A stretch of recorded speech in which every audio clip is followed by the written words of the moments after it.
Welcome back to this video. In this video, I will show you how to back up important files and documents from your Windows PC to OneDrive Cloud safely or for free without any stress. Let me show you how.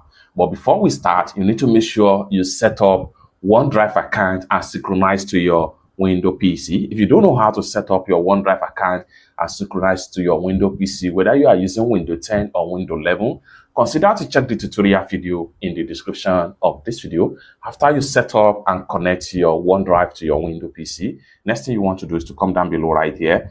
Go ahead and make sure you click on Show Hidden Icon. And the next thing you want to do is to click on the OneDrive accounts. Then go ahead and navigate to the setting icon. Go ahead and click on Settings right here. And it's going to open up like so. Next thing you want to do is to go ahead and click on Manage Backup.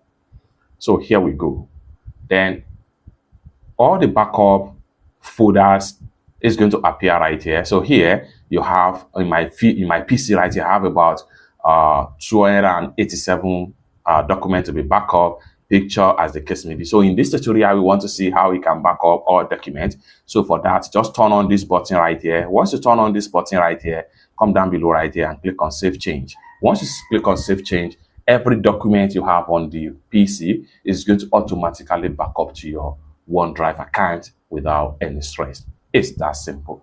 It's that simple. And for you to have access to the document backup, you just want to make sure you proceed to your OneDrive account in your Windows PC. Then from there, you can have access back to all the documents you have been backed up so far in OneDrive. Even if your PC crash or your PC gets stolen, you can still have access to some of the documents you back up in OneDrive, provided that you still remember your login details to your Microsoft account.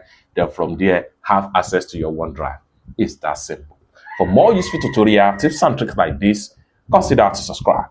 Thank you so much for watching, and I hope to see you in my next video. Bye for now.